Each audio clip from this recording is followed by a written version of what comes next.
সহজত্বে রাস বলে।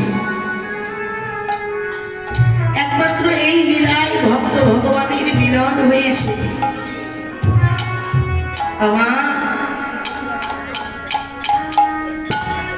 আজকে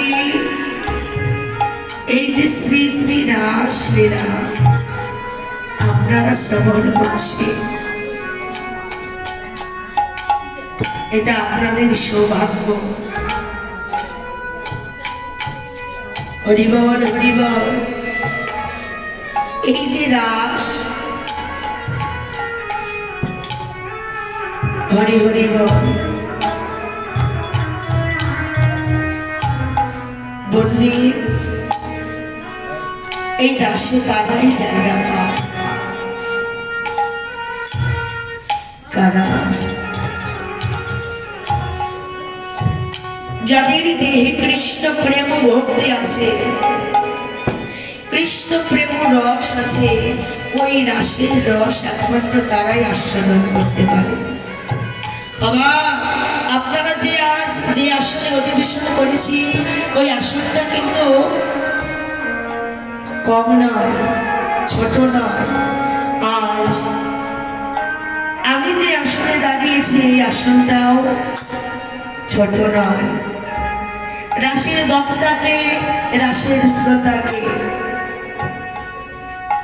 রাসের বক্তা হচ্ছে শ্রীপাদ সুখদেব গোস্বামী, আর রাসের শ্রোতা হচ্ছে মহারাজ পরীক্ষিত। শোনেন, এই যে রাসটা যে কি প্রস্তুত, এটা কিন্তু আপনার আমার মতো সাধারণ মানুষের বোধগম্য নয়।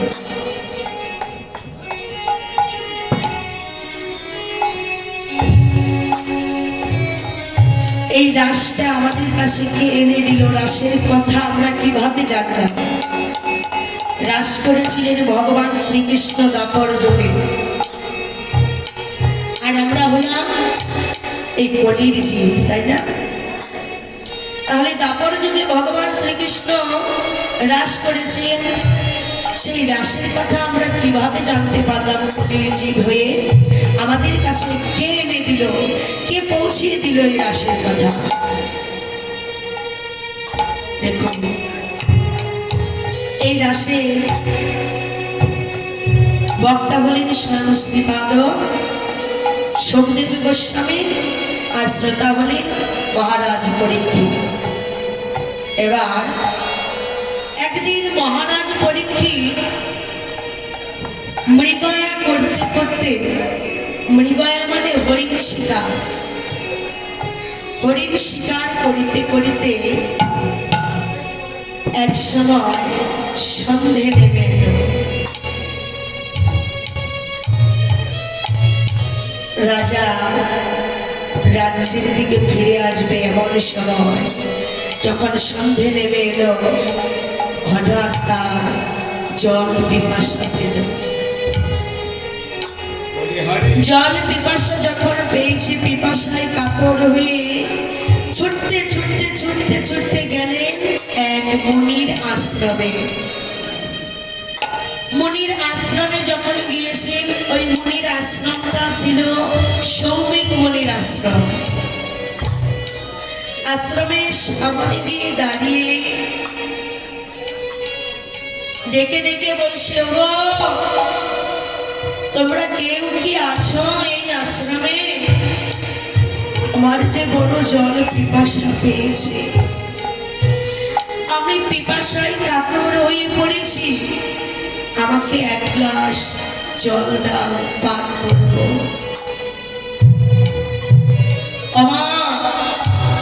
তখন শ্রমিক মনে ছিল ধ্যানমগ্ন, কথা বলতে পারছে না। তখন উত্তর না পেয়ে শ্রমিক মনে যখন কোনো কথা বলছে না, উত্তর পেলেন না, উত্তর না পেয়ে মহারাজ পরীক্ষিত আবার ডাকছেন,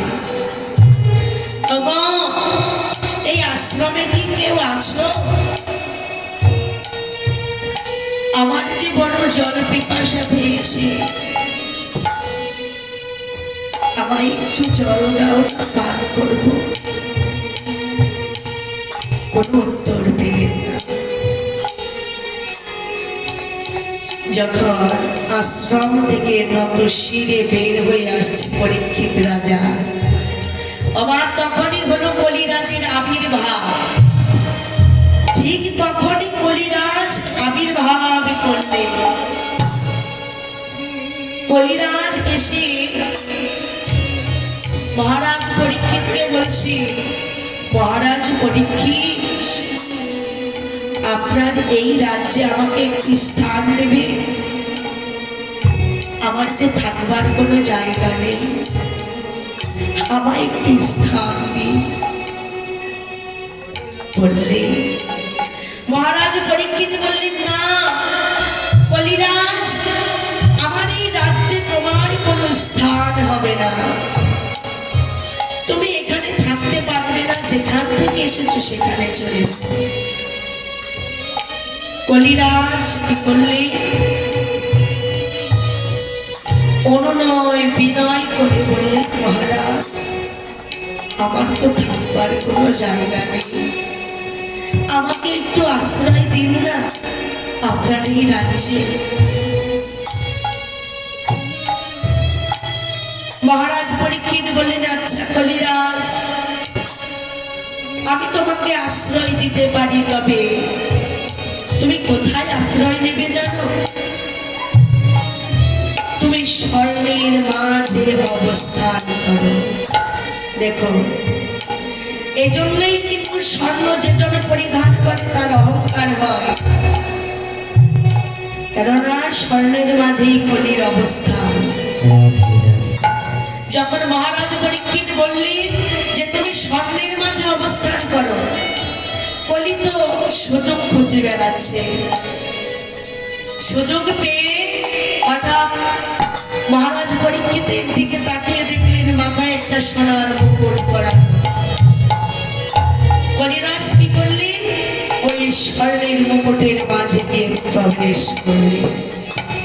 আর ওই যে কলিরাজ প্রবেশ করা মাত্র মহারাজ পরীক্ষিতের অহংকার হয়ে গেল, দর্প হয়ে গেল, রাগ হয়ে গেল। রাগ হয়ে বলতে লাগলেন, ওরে আমার রাজ্যে বসবাস করিস সৌমিক মণি, আজ আমার রাজ্যে বসবাস করে আমি তোমার কাছে এক গ্লাস জল পান করতে চেয়েছি, তুমি তাই আমাকে দিলে না? এর শাস্তি তোমাকে পেতেই হবে। তখন ক্রোধে ক্রোধান্বিত হয়ে যখন আশ্রম ছেড়ে বেরিয়ে যাচ্ছেন, দেখছেন রাস্তার মাঝে একটা মরা সর্প পড়ে আছে। মরা সর্প পড়ে আছে দেখে কি করলেন? ওই মরা সর্পটাকে তুলে নিয়ে মহারাজ পরীক্ষিত ওই ধ্যানমগ্ন মুনির গলায় পরিয়ে দিলেন। পরিয়ে দিয়ে যখন আশ্রম থেকে চলে গেলেন, ঠিক সেই সময় আশ্রমে এলেন ওই সৌমিক মুনির পুত্র সিংহী। সিংহী এসে দেখতে পেল যে আমার পিতা ধ্যানে মগ্ন, আর ধ্যানমগ্ন পিতার গলায় একটা মরা সর্প ঝুলছে। ক্রোধে ক্রোধান্বিত হয়ে বললেন, ওরে কে এমন এই কাজ করেছে যে আমার ধ্যানমগ্ন পিতার গলায় একটি মরা সর্প ঝুলিয়ে দিয়েছে? কে করেছে এই মূর্খামি? কোন মূর্খ এই কাজ করলো?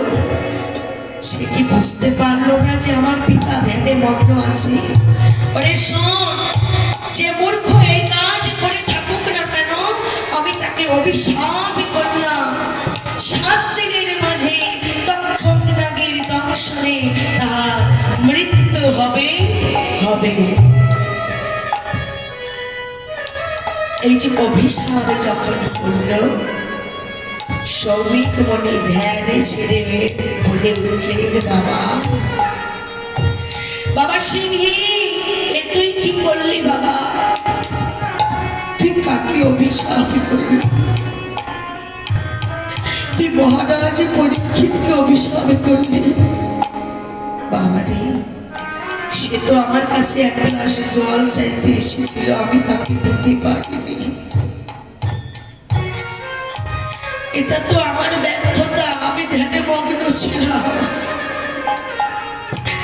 আমি দিতে পারিনি। তুই কি করলি? তাকে অভিশাপ কেন করলি? বলছি বাবা, অভিশাপ তো আমি করেই দিয়েছি, এটা তো আর ফেরানো যাবে না। বললেন সিংহী, আমি তো জানি অভিশাপ যখন দিয়েছি সেটা ফেরানো যাবে না, তবে অভিশাপটা যাকে দিয়েছিস একবার তাকে গিয়ে বলে আয়। এবার সিংহী কি করলি?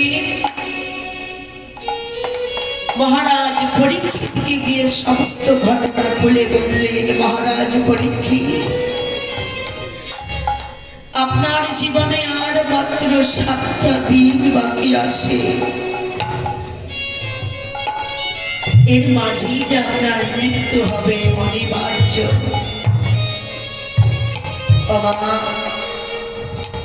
মহারাজ পরীক্ষিত যখন জানতে পারলেন যে আমার জীবনে আর মাত্র 7টা দিন বাকি, আমি আর বাঁচব না, জানা মাত্র কি করলেন? তার রাজ্যের ধন ঐশ্বর্য সমস্ত কিছু প্রজাদের মাঝে বিলীন করে দিয়ে মহারাজ পরীক্ষিত ছুটে চললেন কোথায়? হরির দুয়ারে। হরির দুয়ার কোথায় মা? যেখানে গেলে আমার হরিকে পাওয়া যায়, যেখানে গেলে আমার হরির সন্ধান পাওয়া যায়। ছুটতে ছুটতে চলে গেলেন হরির দুয়ারে। চলতে চলতে দেখলেন গঙ্গার তীরে বসে আছে স্বয়ং শ্রীপাদ সুখদেব গোস্বামী। সুখদেব গোস্বামীকে দেখে ছুটতে ছুটতে গিয়ে তার স্মরণ দুখানা হৃদয় কবরে ধরে ধরে বলছে, গুরুদেব, গুরু, আমার জীবনে যে আর মাত্র 7টা দিন বাকি আছে, আমি যে জীবনে অনেক ভুল করেছি, আমার এই ভুলে প্রায়শ্চিত্ত আমি করতে চাই।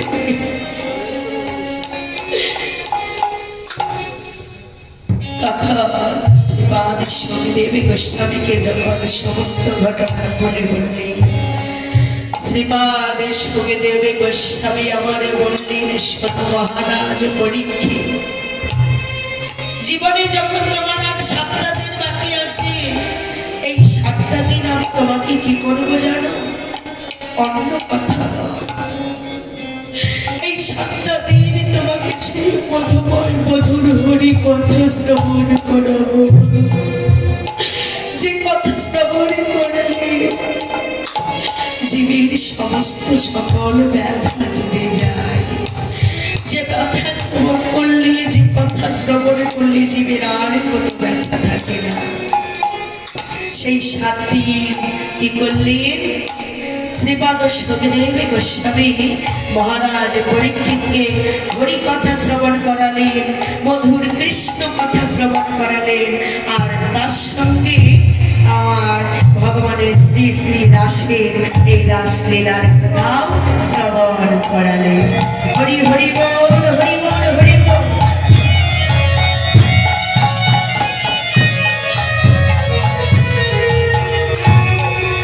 বৈষ্ণবী কবি বলিলে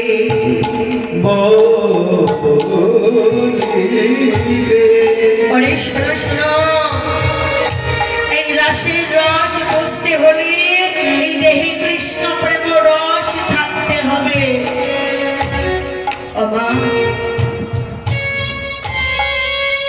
যেমন রসশূন্য মাটিতে যেমন বৃক্ষ রোপণ করলে ওই বৃক্ষ ভালোভাবে বেড়ে উঠতে পারে না, তাই না?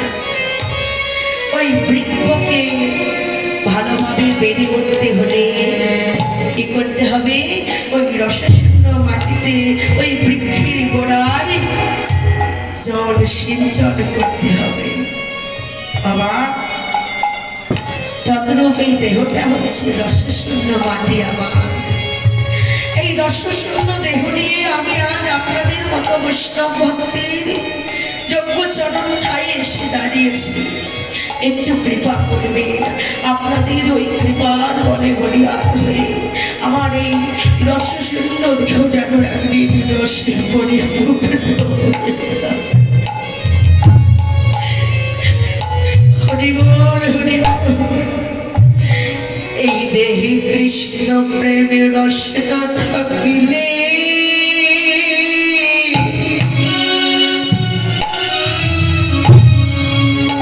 ওই রসে যাওয়া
একজন কৃষ্ণ ভক্ত দিদি ভাই তিনি এখানে 100 টাকা দান স্বরূপ কৃষ্ণ নামে দান করেছেন। এখানে আরেক মাতাজি তিনিও 50টি টাকা দান করেছেন। আরেকটি কৃষ্ণ ভক্ত ছেলে সেও এখানে দান করেছেন। আশীর্বাদ করবেন। এই যে আমার মায়েরা, আমার দিদি ভাইয়েরা যে মনস্কামনা নিয়ে এখানে দান করেছেন, ভগবান যেন মনস্কামনা পূর্ণ করে, তাদের দান যেন বিফলে না যায়। এই দানের বলে তারা যেন জন্ম জন্ম যুগ যুগ ধরে এমনি ভক্তের সঙ্গ করতে পারে, এমনি ভাবে যেন কৃষ্ণ গোবিন্দ বলে কাঁদতে পারে, যেন কৃষ্ণ পদে মতি থাকে। আশীর্বাদ করবে যে ছেলেটি এখানে 50টি টাকা দান করেছে, তাকে সে যেন বড় হয়ে কৃষ্ণ ভক্ত হয়, কৃষ্ণ পদে যেন মতি থাকে, বাবা মার মুখ যেন উজ্জ্বল করতে পারে, এমনি ভাবে যেন ভক্তের সঙ্গ করতে পারে। পিতাই গৌর